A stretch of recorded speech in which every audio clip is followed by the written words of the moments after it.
que estavam nos campos próximos, e durante a noite tomavam conta dos seus rebanhos.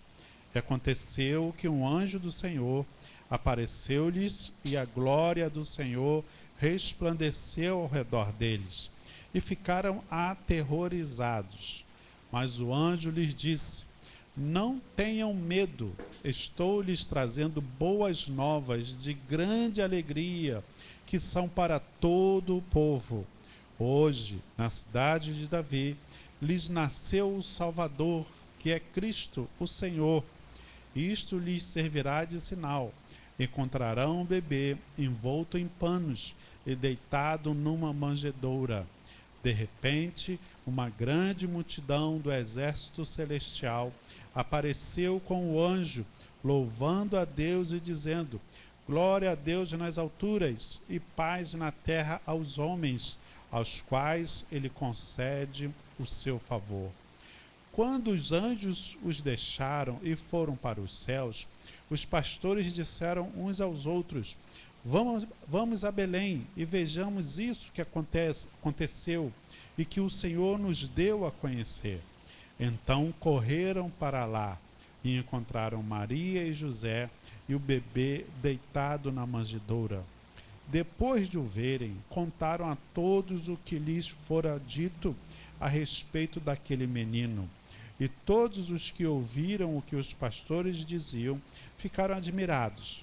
Maria, porém, guardava todas essas coisas e sobre elas refletia em seu coração.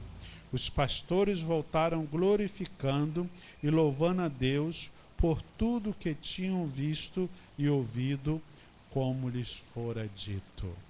Amém? Quem não conhece essa história? Até as crianças lá fora conhecem, né? A história do nascimento de Jesus. E estamos recentes, foi comemorado aí o Natal. E é bom nós lembrarmos do verdadeiro sentido de se comemorar o nascimento do Senhor Jesus. E aqui conta que esse imperador, César Augusto, botou um decreto, uma lei, que era necessário fazer um recenseamento, um censo democrático. E aí então as pessoas, elas não tinham internet naquele tempo, não tinha confirmar voto pelo correio, então eles tinham que sair de onde estavam e ir para a sua cidade natal, porque lá é que elas foram registradas quando nasceram. Então José teve que sair de onde estava, né, que era de Nazaré, ir para a Judéia, que era outra região, para a cidade de Belém, porque ali ele nasceu, e, por acaso, também ali nasceu Davi, cidade de Davi. Chegando lá, preencheu ali os documentos que tinha que fazer e estava feito o censo. Só que enquanto ele estava ali, já chegou a hora de nascer o bebê que Maria estava grávida, esperando, gestando. E aconteceu de muita gente ir para aquela cidade. Era uma cidade pequena, Belém, não era uma cidade assim muito... uma metrópole, capital, Rio de Janeiro, São Paulo, não era uma cidade pequena. E com certeza tinha poucos hotéis, poucas estalagens, poucas hospedarias. E com tanta gente vindo de fora, faltou lugar para eles pernoitarem e ali reservarem uma vaga no hotel. Resultado, procura dali, procura daqui, até em casa de amigos e em casa de familiares já deveria estar lotado. Ele encontrou somente uma porta aberta. E essa porta, diz a passagem, vocês conhecem, que foi um estábulo onde se guardava os animais. E já estando já na hora do parto, não tem como mudar a hora de parto. Não tinha como falar com a Maria, você espera aí mais 2 dias, que quando vagar um hotel aí, quando tiver um lugar melhor, aí a gente faz o parto. Não teve essa história. Teve que entrar, deitar, já deveria estar com dores, e ali foi feito o parto. Acredito que deve ter sido assistida pelas parteiras que havia naquela época. E aí, então, com aquelas... Nasceu o menino, envolveram num pano, limparam, trataram bonitinho. Nesse mesmo tempo, lá no campo, em outra região, havia pastores que estavam no seu trabalho, era normal, habitual. E uma grande luz do céu, apareceu anjos e contou aquela história para eles. Olha, nasceu o Messias. Aqui o texto fala, nasceu o menino, não é? Nasceu o Salvador, que é o Cristo. Mas como eles eram judeus, então deve ter falado, nasceu Yeshua, o Salvador, o Messias. E os anjos aqui anunciaram para aqueles pastores. E eles acreditaram. Por que eles acreditaram, Diácono Israel? Por que eles acreditaram?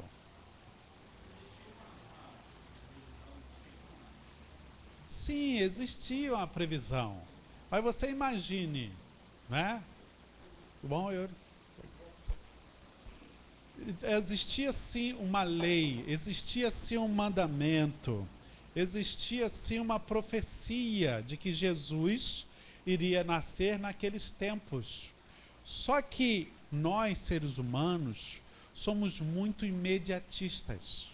Eu escuto hoje, amanhã não sei se eu vou lembrar. Semana que vem, então, só Deus sabe se eu vou lembrar. Daqui a um ano, será que eu vou me lembrar da promessa? Será que eu vou me lembrar daquilo que foi dito? Nós sabemos que as mulheres têm melhor memória do que os homens, né? Né, Diaconisa Samara? Não tem ou não tem? Principalmente as casadas. O que o marido fala, né, Luciano? Pode demorar 2 anos, ela vai lembrar e vai cobrar. Então é melhor não demorar muito a cumprir a promessa, porque ela vai... A mulher tem uma memória para essas coisas mais fácil. Mas só que eles estavam ali seguindo a vida deles, Israel. Eles estavam tocando. Os estudiosos, que eram poucos, eram aqueles que ficavam no templo, os fariseus, os saduceus, os sacerdotes, os levitas.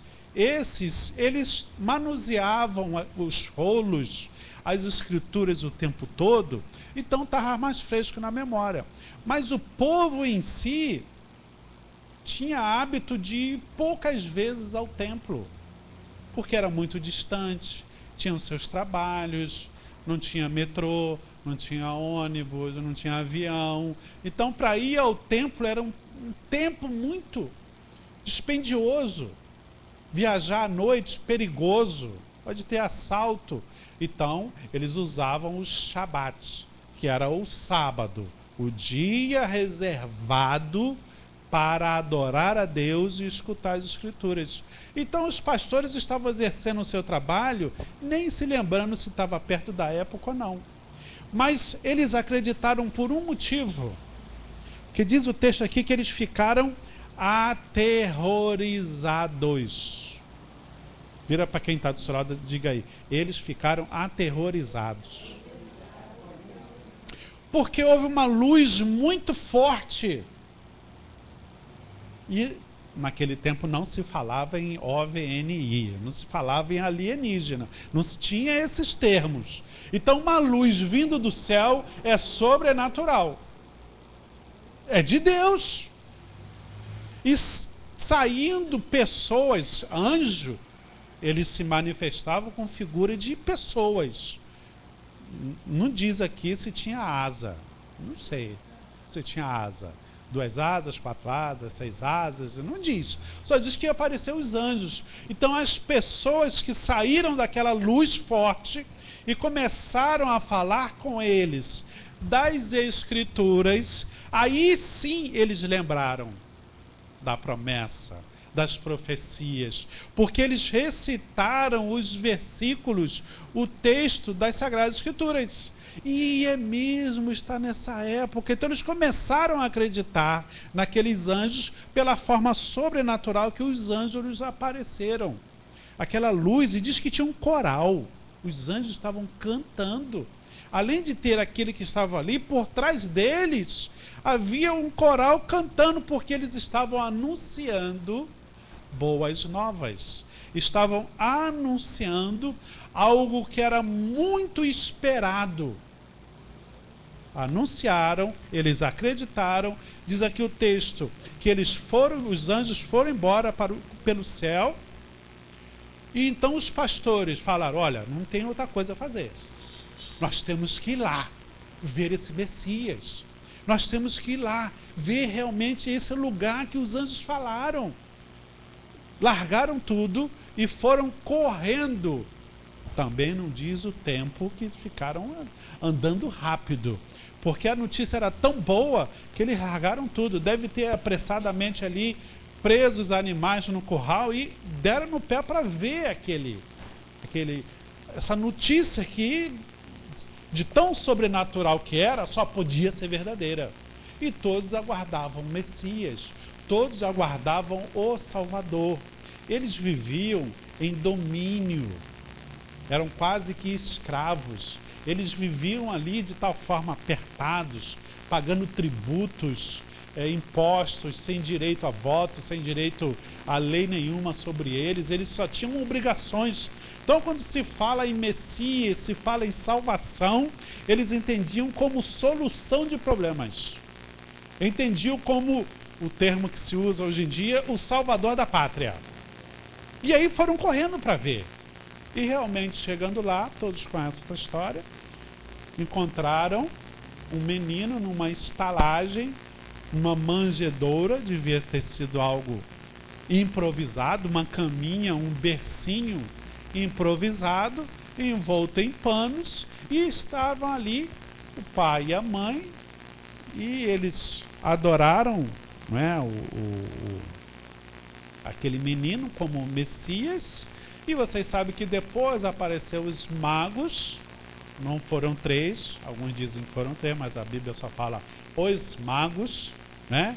Historicamente é que se fala em 3, mas biblicamente falam os magos, e ofertaram especiarias, ouro, coisa muito boa, e aí transcorreu a notícia. E o que Deus quer para nós hoje? O título aqui do meu texto diz assim: O Nascimento de Jesus. E vocês também têm esse título? O Nascimento de Jesus. E eu pergunto a vocês, o nascimento de Jesus é importante para você? Mudou o mundo. Para você, o nascimento de Jesus é importante. Mas eu também pergunto, Jesus nasceu para você? Porque o simples fato de Jesus nascer, ele só vai ter valor e importância se nós dermos a devida importância. Se nós acreditarmos que ele é o Messias, o Salvador. Nós sabemos que hoje o mundo inteiro não é cristão, né? O cristianismo não é a maior religião do mundo, não é. É uma das maiores religiões. As seitas orientais são maiores. O islamismo é muito grande. Acredito até que é maior do que o cristianismo. Então isso quer dizer que Jesus, ele é muito importante para quem acredita que ele é o Messias, que ele é o Salvador.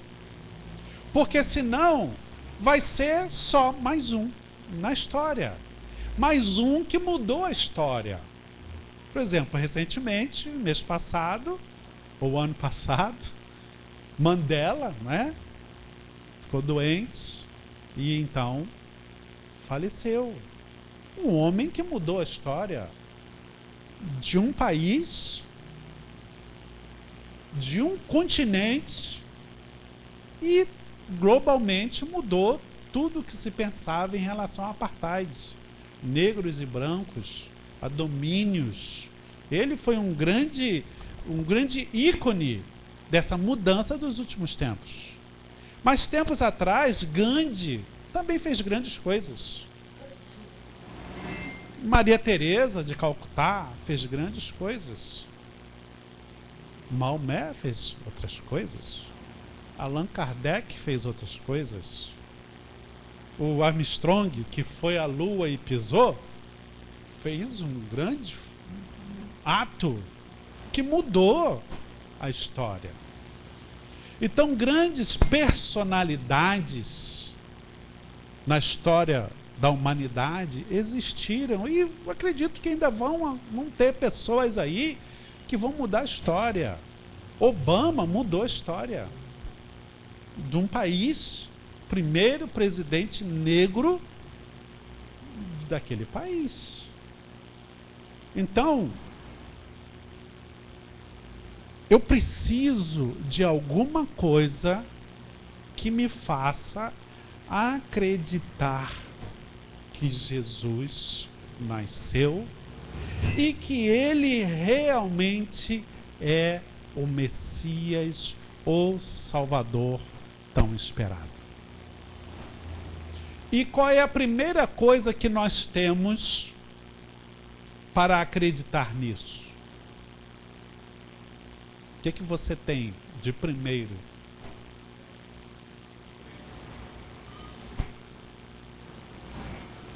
Fé. Fé, vamos dizer que é a segunda.